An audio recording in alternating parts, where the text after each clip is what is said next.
My YouTube channel. दोस्तों बात करेंगे हम बीपीएससी टीआरई 3.0 री एग्जाम अपडेट को लेकर के। जैसा कि आपको पता है कि बीपीएससी टीआरई 3.0 का री एग्जाम 19 जुलाई से लगा करके 22 जुलाई के बीच आपकी टीआरई 3.0 का री एग्जाम कराया गया था। इसी बीच यहाँ पे लगातार आपकी जो आंसर के यानी कि 2 से लगा करके 8 तारीख तक जो है यहाँ पे बीपीएससी टीआरई 3.0 का जो पीआरटी का था आंसर की उस पर आपत्ति करने के लिए आपको टाइम दिया गया था। और देखिए 6 to 8 के लिए भी और 9 to 10 और 11 to 12 सभी की जो आपत्तियां हैं वो दर्ज की जा रही थी, जिसमें से पीआरटी और 6 to 8 की जो आपत्तियां हैं वो डेट उसकी जो है समाप्त हो चुकी हैं। यहाँ पे आपका 11वीं 12वीं और जो है 9वीं 10वीं की जो आपत्ति है वो 14 तारीख आप उस पर आपत्ति कर सकते हैं। स्क्रीन पे आप देख पा रहे हैं कि बीपीएससी टीआरई 3 रिजल्ट में होगी देरी, रोस्टर क्लियरेंस, टीआरई 3 रिजल्ट से पहले नियम में बदलाव, आयु सीमा में छूट यानी कि एज रिलैक्सेशन को लेकर के बात करेंगे, यानी कि जो आपकी टीआरई 4.2 की भर्ती और 5.2 की भर्ती जो आने वाली है उसके संबंध में। और बीपीएससी टीआरई 1 और टीआरई 2 पर जो है संकट टीआरई 3 का क्या होगा, बीपीएससी टीआरई 3 कट ऑफ में आई कमी और आंसर की को लेकर के क्या कुछ अपडेट है, सारा अपडेट आपको इस वीडियो के माध्यम से मिलने वाली है। वीडियो पर बने रहेंगे लास्ट तक तो सारी जानकारी आपको मिलेगी। चलिए एक बार देखते हैं कि क्या कुछ अपडेट दिया गया है आज की इस वीडियो मिलने वाली। यहाँ पे देखिए आपको बता दें कि बिहार में जो 65% आरक्षण पर सुप्रीम कोर्ट में सुनवाई आज यहाँ पे दी गई है, यानी कि आज जो है आपकी 12 तारीख है और आज ही यहाँ पे सुनवाई के लिए डेट लगी हुई है। आप स्क्रीन पे देख पा रहेंगे कि डायरी नंबर जो है 28544/2024 the state of Bihar versus Gaurav Kumar, ठीक है। और इसमें देखिए ये यहाँ पे डेट 12/9/2024 यहाँ पे honourable the chief justice honourable justice JB Paliwal and honourable mister justice Manoj Mishra ji, ठीक है। और देखिए यहाँ पे आपको बता दें यहाँ पे जो 11 तारीख को डेट लगी थी, यानी कि 11/9/2024 को, तो 11 तारीख को यहाँ पे सुनवाई नहीं हो पाई थी, इसके लिए यहाँ पे डेट जो है 12 तारीख को लगी थी और आज यहाँ पे इसकी सुनवाई होगी। जैसे ही इसके लिए अपडेट कोई आएगी आपको बताएंगे, क्योंकि आपको पता है कि 65% आरक्षण मामले को देखते हुए आपके जो टीआरई 3 का जो रोस्टर है, ध्यान दीजिएगा, जो रोस्टर है और रोस्टर के साथ साथ जो आपका रिजल्ट है, ठीक, ये सारी चीज़ें यहाँ पे बाधित हैं। कई सारे बीपीएससी आयोग की तरफ से भर्तियां कराई गई थी, जैसे प्रधान शिक्षक भर्ती थी आपकी, वो भी यहाँ पे पेंडिंग में चल रही है इसी वजह से, यानी कि 65% आरक्षण मामले को देखते हुए। देखिए यहाँ पे पटना हाईकोर्ट के द्वारा जो है, पटना हाईकोर्ट के द्वारा इसकी जो है बता दी गई थी कि यहाँ पे 50% आरक्षण पे रखा जाएगा, यानी कि रखा जाएगा। और लेकिन यहाँ पे 65% आरक्षण मामले को देखते हुए बिहार सरकार ने यहाँ पे याचिका दायर की थी और इसकी सुनवाई जो है आज यहाँ पे होने वाली है। तो देखिए इसके लिए जैसे कोई अपडेट आएगी हम आपको बताते रहेंगे। बाकी जो है आगे यहाँ पे बात कर लेते हैं।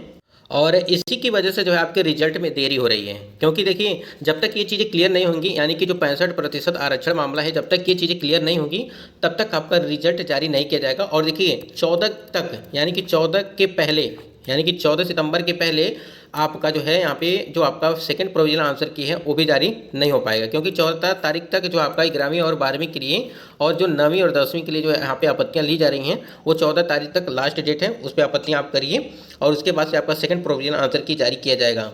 तो कहीं ना कहीं रिजल्ट में काफ़ी देरी हो रही है और रिजल्ट में देरी हो रही है, लेकिन 26 सितंबर को बताया गया था कि रिजल्ट आपका जारी किया जाएगा, लेकिन अक्टूबर में भी ये आने की संभावनाएं हैं, यानी कि अक्टूबर के पहले सप्ताह में आ जाएगा। देखिए जो आपकी वैकेंसी आने वाली है, यानी कि जो टीआरई 4.2 की वैकेंसी आने वाली है, और आप लोगों ने देखा होगा कि टीआरई 1, ध्यान दीजिएगा, टीआरई 1 और टीआरई 2 ये दोनों ऐसी भर्तियां थीं जिसमें 10 साल की, यानी कि 10 वर्ष की उम्र सीमा में छूट दी गई थी, ठीक है। अब देखिए यहाँ पे आपको पता होगा कि जो आपकी टीआरई 3.0 की भर्ती कराई गई थी इसमें कोई भी आयु सीमा में छूट नहीं दी गई थी, लगातार इसकी मांग भी चल रही थी, लेकिन फिर भी यहाँ पे छूट नहीं दी गई थी। और इसी को लेकर के आज की इस अपडेट में आप देख पा रहेंगे कि पटना से बड़ी खबर निकल के आई थी कि बहाली उम्र सीमा में छूट की मांग की जा रही है। और यहाँ पे देखिए अभ्यर्थियों ने सीएम से लगाई है गुहार, ठीक है, यानी कि जो मुख्यमंत्री सीएम जो हैं उनसे जो यहाँ पे नीतीश जी से गुहार लगाई गई है कि यहाँ पे कम से कम एज रिलैक्सेशन दिया जाए, वो भी कितना, 10 साल के लिए, ठीक, 10 साल के लिए उम्र सीमा में छूट दिया जाए। और डिग्री के बाद भी बहाली से हैं वंचित, यानी कि सभी डिग्री होने के बाद भी यहाँ पे एज रिलैक्सेशन को लेकर के कैंडिडेट यहाँ पे टीआरई 3 में फॉर्म अप्लाई नहीं कर पाए थे, सिर्फ आयु सीमा में छूट को लेकर के, ठीक। और एज अधिक होने के कारण यहाँ पे 10 वर्ष की जो है उम्र सीमा में छूट मांगी जा रही, उम्र की वजह से बहाली से हैं वंचित, ठीक। और ये देखिए न्यूज़ 18 की खबर है। और 70,000 डिग्रीधारी टीआरई 3 से वंचित, उम्र सीमा में 10 साल की छूट की मांग चल रही है। ये सारी चीज़ें पहले भी देखने को मिली थी, लेकिन हमने आपको बताया भी था कि देखिए अगर टीआरई 3 में नहीं आपको मौका मिल सकता है तो टीआरई 4.0 में लगातार ये प्रयास जारी है हम लोगों के द्वारा, सभी के द्वारा, कि टीआरई 4.0 की भर्ती में कम से कम यहाँ पे 10 साल का उम्र सीमा में जो है छूट दिया जाए, जिससे जो कैंडिडेट वंचित रह गए थे, यहाँ पे 70,000 जो डिग्रीधारी टीआरई 3 से वंचित रह गए थे उनको इसमें जो है मौका मिल सके। ये तो 70,000 यहाँ पे बताया जा रहा है, लेकिन लगभग 1 लाख के आसपास कैंडिडेट हैं। ठीक है, 1,16,000 के आसपास ऐसे कैंडिडेट हैं जो यहाँ पे आपके 1,16,000 के आसपास ऐसे कैंडिडेट हैं जो एज रिलैक्सेशन की वजह से जो है यहाँ पे यानी कि उम्र सीमा में छूट न मिलने की वजह से वो फॉर्म अप्लाई नहीं कर पाए थे टीआरई 3 में। तो ये बड़ी खबर है। आप जितने भी कैंडिडेट यहाँ पे जो टीआरई 4.0 की तैयारी कर रहे हैं उनकी उम्र सीमा में छूट को लेकर के आगे देखिए, आप स्क्रीन पे आप देख पाएंगे कि टीआरई 4 के विज्ञापन के लिए मांग की जा रही है। जैसा कि आपको पता होगा कि 24 अगस्त को आपका टीआरई 4.0 का यहाँ पे परीक्षा होने वाला था, लेकिन आपकी जो टीआरई 3.0 का री एग्जाम हुआ था वो उसकी वजह से जो है यहाँ पे आपकी परीक्षा नहीं हो पाई, क्योंकि कई सारी चीज़ें विलम्ब होती गई, यानी कि आपकी आंसर की, फिर यहाँ पे रिजल्ट अभी तक नहीं दिया गया है। ठीक है, फिर यहाँ पे आपकी OMR सीट, कई सारी चीज़ें थी जिसकी वजह से टाइम से ये चीज़ें नहीं हो पाई, और यहाँ पे आपकी टीआरई 4.0 का जो विज्ञापन है वो भी नहीं जारी कर पाया गया। और 24 अगस्त को आपकी परीक्षा की तारीखें पड़ी थी और 24 सितंबर को इसका रिजल्ट आना था, लेकिन इसे हटा करके अब यहाँ पे देखिए टीआरई 4.0 के विज्ञापन के लिए मांग चल रही है और सभी विषयों में छूट का मिले लाभ। ठीक है, उसके बाद यहाँ देखिए बीएड, एसटेट, बीटेट और सीटेट के अभ्यर्थियों ने एसीएस से भी लगाई है गुहार। जो देखिए आपको बता दें, जो 7 जुलाई को आपको परीक्षा कराया गया था, ठीक है, 7 जुलाई को, और जो आपका एसटेट कराया गया था, ठीक, यहाँ पे सीटेट जो आपका 7 जुलाई को कराया गया था, फिर एसटेट की जो परीक्षा आपकी कराई गई थी, ये सीटेट जुलाई वाले और एसटेट वाले कैंडिडेट इस भर्ती में शामिल हो पाएंगे, यानी कि टीआरई 4.0 की भर्ती में शामिल हो पाएंगे।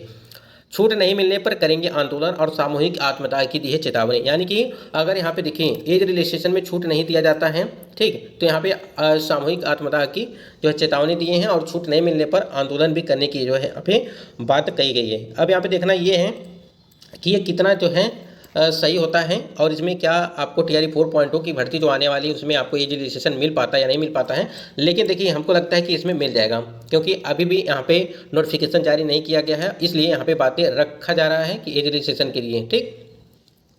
तो जितने भी कैंडिडेट हैं एज यानी कि उम्र सीमा में छूट को लेकर के जो परेशान हैं वो बिल्कुल परेशान नहीं होना है आपको। यहाँ पे चीज़ें क्लियर होंगी, क्योंकि जब टीआरई 3.0 की भर्ती आई थी तो उस समय जो है मांग चल रही थी, लेकिन उस समय फॉर्म अप्लाई हो चुके थे लगभग यहाँ तक, इस वजह से जो है काफ़ी देर हो चुकी थी, तो उसकी वजह से जो है यहाँ पे नहीं दिया गया था। और भर्ती प्रक्रिया आप देख पा रहे होंगे लगभग 1 लाख या 1.5 लाख के आसपास आपकी भर्ती होने वाली है, जो भी यहाँ पे जो टीआरई 4.0 की भर्ती है। क्योंकि देखिए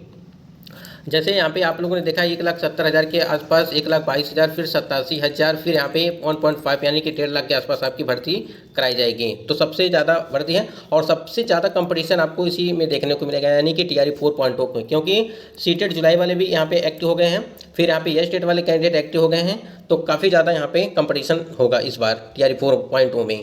तो तैयारी आपको अच्छे तरीके से करनी है।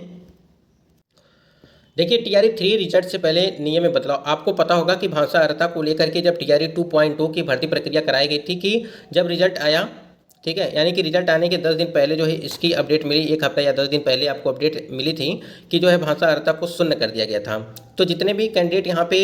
जो भाषा अर्हता को लेकर के काफ़ी मतलब कि एक्टिव थे, एक्टिव का मतलब ये हो गया, जैसे मान लीजिए अगर पेपर में आपको 30 जो प्रश्न हैं उस पर भी तो आप समय देते हैं, ठीक, इस वाले पे भी तो समय देंगे। अगर ये चीज़ें पहले से पता रहती हैं कि यहाँ पे 30 जो प्रश्न हैं इस पे हमको भाषा अर्हता वाले पे समय नहीं देना है, क्योंकि इससे जो है शून्य कर दिया गया है, तो ये परीक्षा के पहले अगर ये मालूम चला होता कि शून्य कर दिया गया है तो यहाँ पे अभ्यर्थी टाइम नहीं देते, और बहुत सारे कैंडिडेट ने यहाँ पे टाइम दिया, जिसकी वजह से इसके चक्कर में जो यहाँ पे जो सब्जेक्ट था उनका